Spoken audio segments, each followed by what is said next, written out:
அந்த கம்பீரத்தோடு இருப்பதற்கு நீங்கள் எல்லாம் வேற ஆதரவு தந்து பெரு விழிப்புணர்வை ஏற்படுத்த வேண்டும் என்று வேண்டும் என்று கேட்டுக்கொண்டு விடைபெறுகிறேன். நன்றி.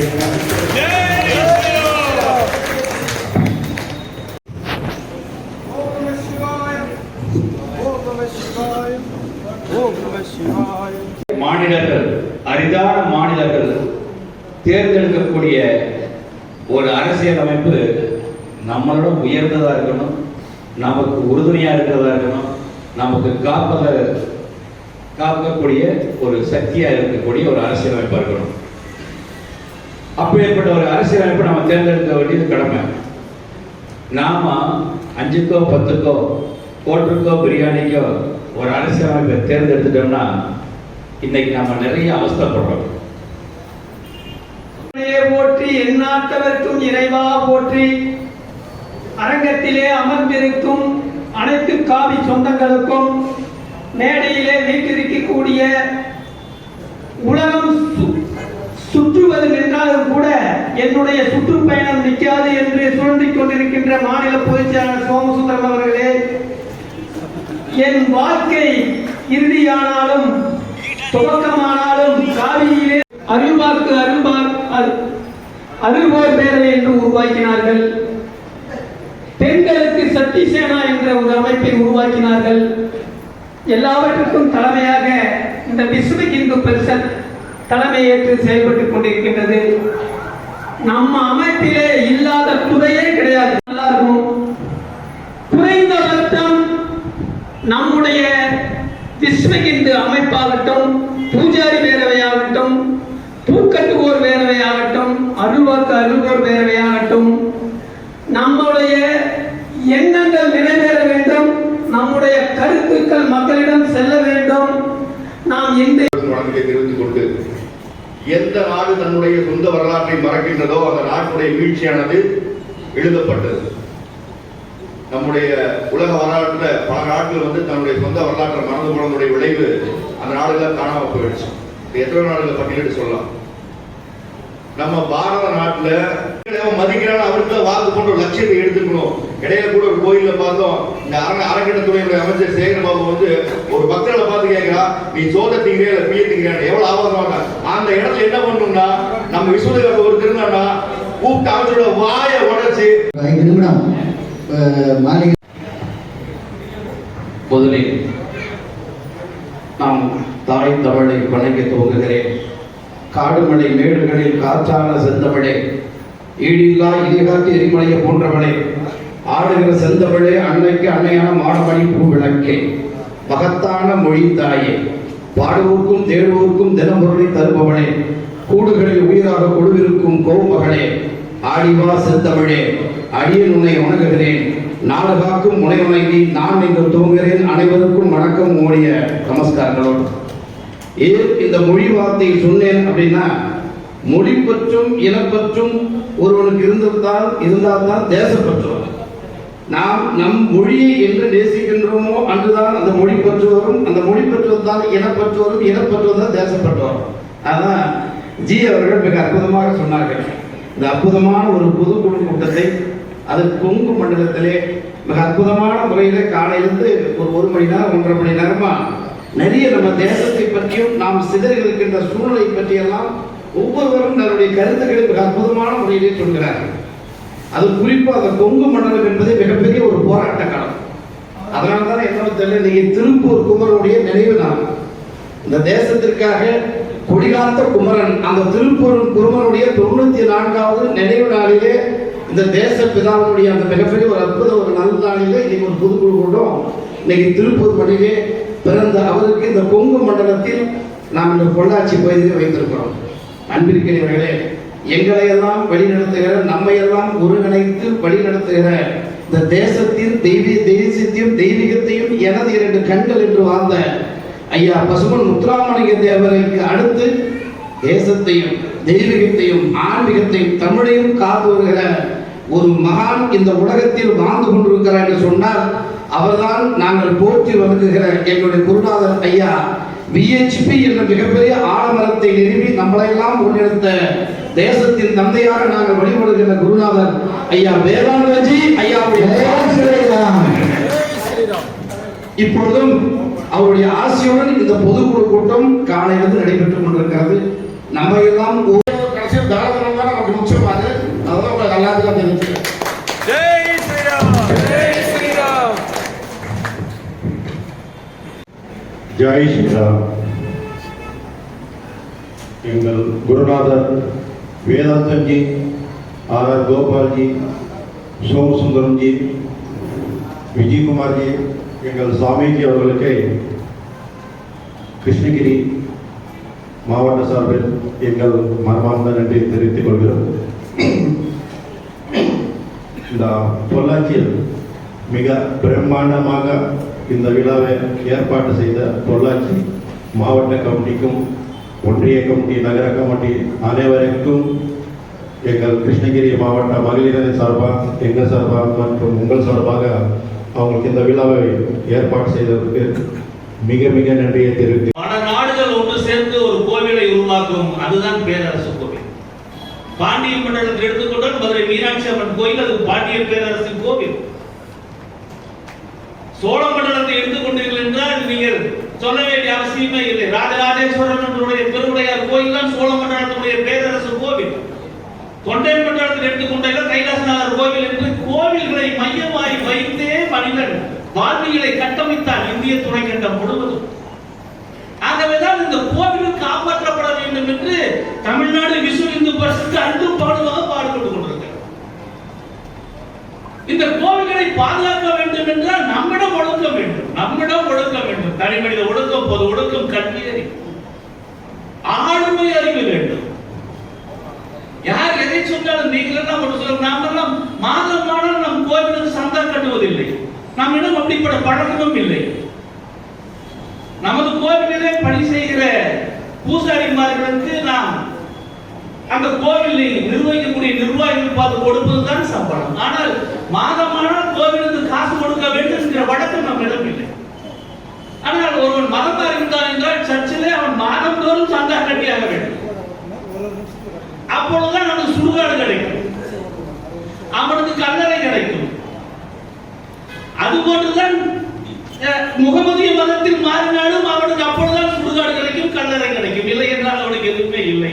ஆனால் இந்து தர்மம் நம்மை சுதந்திரமாக விட்டிருக்கிறது. நம்மிடம் மாதமானால் நீ காசு கொடுக்க வேண்டும் என்று கட்டாயப்படுத்துவதில்லை.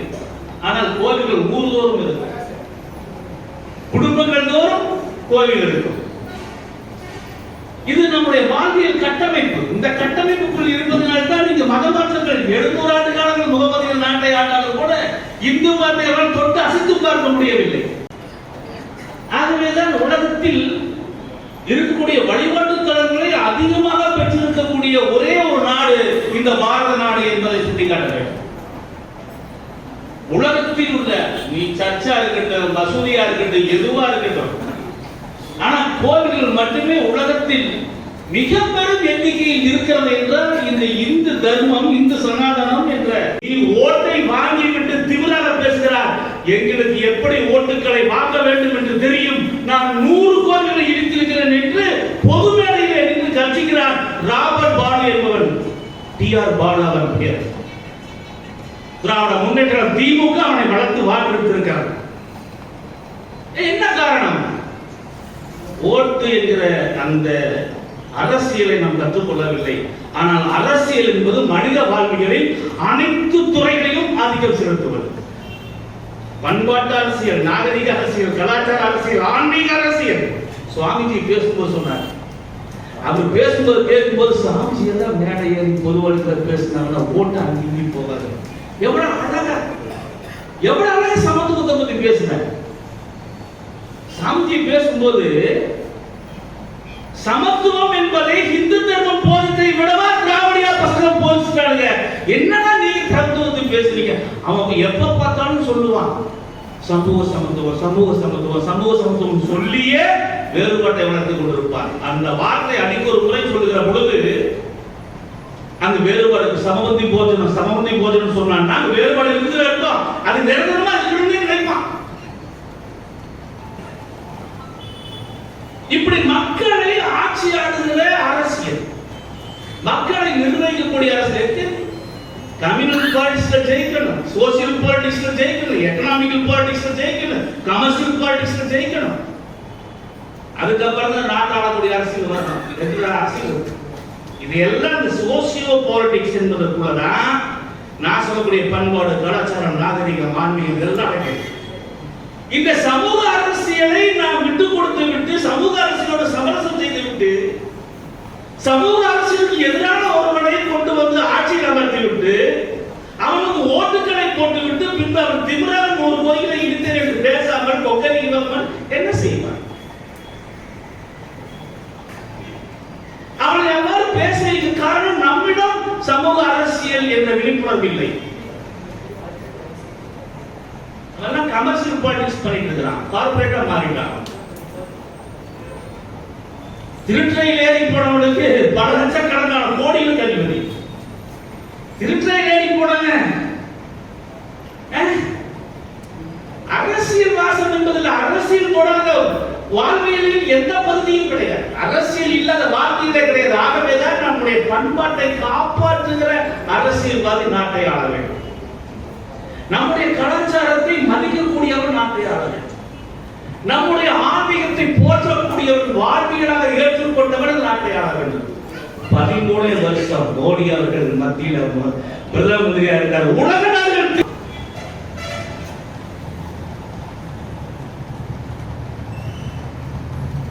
நீ என்றால் நீ போய் பார்லிமெண்ட்ல நீ பதவி ஏற்கும் போது நீ உறுதிமொழி கொடுக்கிற இந்த பண்பாடு, கலாச்சாரம், நாகரிகம் இந்தியாவின் மக்களுக்கு இருக்கக்கூடிய சகோதரத்துவத்தை நான் பாதுகாப்பேன் சொல்லித்தேன். நீ அது என்ன சொல்லுவோம், வாக்குறுதியா?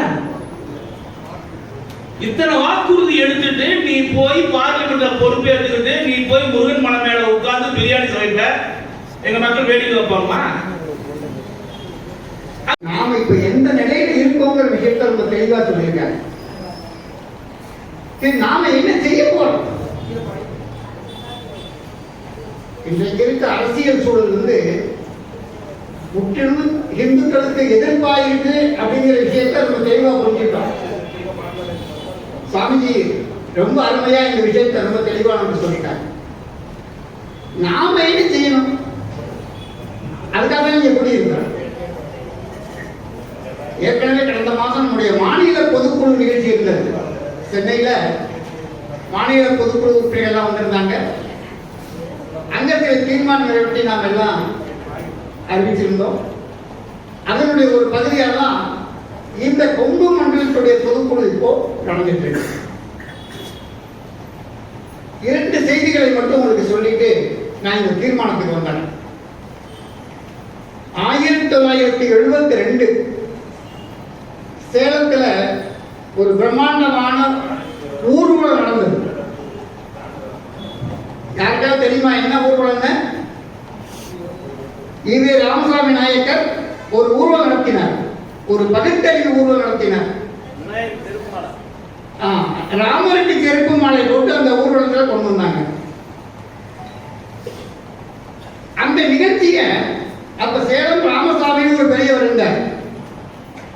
அவர் ஆலய பாதுகாப்பு குழு வச்சிருந்தாரு. ஒரு 5-6 பேர் இருந்தாங்க. சேலம் ராமசாமி, மதுரையில் நரசிம்மாச்சாரி, திருக்கோவிலூர் சுந்தரம், இந்த மாதிரி ஒரு 5-6 பேர் அந்த ஆலய பாதுகாப்பு குழு இருந்தாங்க.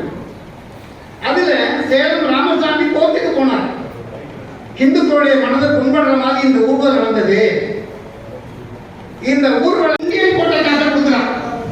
கிராமத்தில் சொல்லுவான் இல்லையா, அவன் கையெடுத்து அவன் கையை குத்துறாங்க. இருந்தான் நாங்க போட்ட காசை எடுத்து நமக்கு எதிராகவே வாதாடுறான். சரி, இப்ப 2 நீதிபதி, முதல்ல ஒரு நீதிபதி சொன்னாரு, இப்ப 2 நீதிபதி சொல்லியாச்சு. மறுபடியும் சுப்ரீம் கோர்ட்டுக்கு போறான். எந்த காசை வச்சு போறான்? நம்ம காசை வச்சு போறான். ஏன்? அன்றைக்கு அந்த நிகழ்ச்சி அப்ப பல்லாயிரம் இந்துக்கள் அதுல கூடியிருந்தாங்கன்னு நடந்துட்டாரு. ஆனா போனவங்க எவ்வளவு பேரு? ஒரு 100-120 பேர் தான் இருந்தாங்க அங்க. அதனால அவனால இதை சாதிக்க முடிஞ்சது. அது மட்டும் இல்ல, இன்றைக்கு 44,000 கோயில்கள் அரசோட நிர்வாகத்தில் இருக்கு. நம்ம பூஜாரிக்கு 4,000 ரூபாய் ஓய்வூதியம் கொடுக்கிறதுக்கு 8 வருஷம் எடுக்கிறான். ஒரு வருஷத்துக்கு இந்து சமய அறநிலையத்துறை வருமானம் எவ்வளவு தெரியுமா?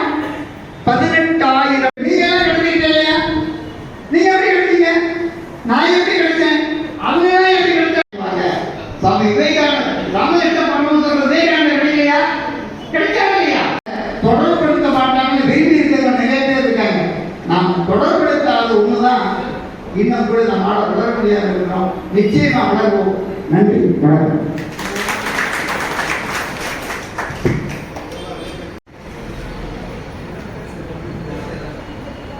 இதுவரை இந்த பெயர் பதிவு செய்யாதவர்கள் வருகை பதிவேற்று யாராவது பதிவு பண்ண பூஜை வேலையாளர்களுக்கு பொன்னாடை மாற்றி பூஜை அவர் கௌரவிப்பார். அடுத்ததாக ஒசூரிலிருந்து வந்துள்ள மக்கரணி மாவட்ட தலைவர் செயலாளர் அவர்களுக்கு சுவாமிஜி ராஜ தேவேந்திர சுவாமி அவர்கள் பொன்னாடை மாற்றி கௌரவிப்பார். மகளிர் அமைப்பாளர் நந்தினி அவர்களுக்கு பொன்னாடை மாற்றி சுவாமி கௌரவிக்கிறார். அடுத்ததாக காயத்ரி மாவட்ட இணை அமைப்பாளர் மகளிர் அணி ஒசூர் அவர்களுக்கு சுவாமிஜி அவர்கள் பொன்னாடை மாற்றி கௌரவிக்கிறார்.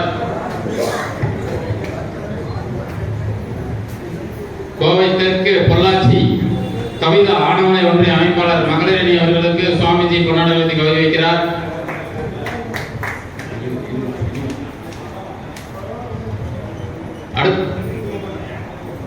மாநகர மாவட்ட மகளிர் அணி அமைப்பாளர் கோவை மகேஸ்வரி அவர்களுக்கு சுவாமிஜி பொன்னாடை மாற்றி கௌரவிக்கிறார்.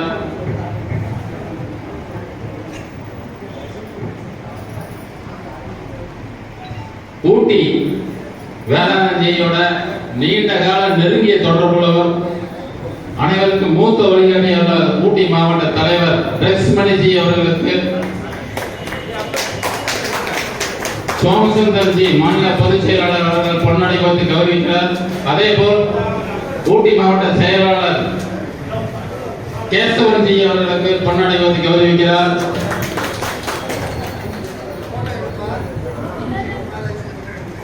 திருப்பூர் மாவட்ட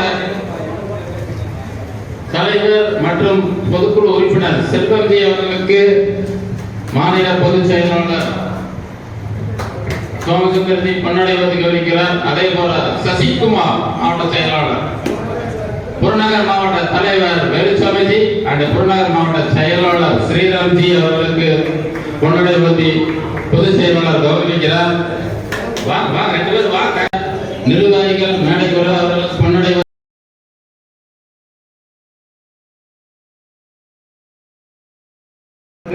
சம்பத்குமார் இணையமைப்பாளர் தெற்கு மாவட்ட பூசாரி பேரவை அவர்கள் விஜயகுமார் அவர்களுக்கு பொன்னாடை மாற்றி கௌரவிப்பார்கள்.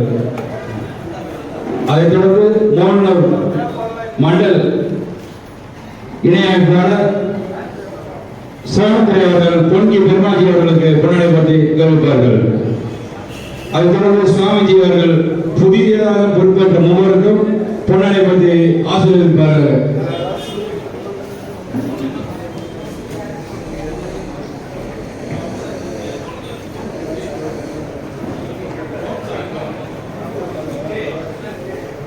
ராஜேந்திரஜி அவர்களுக்கு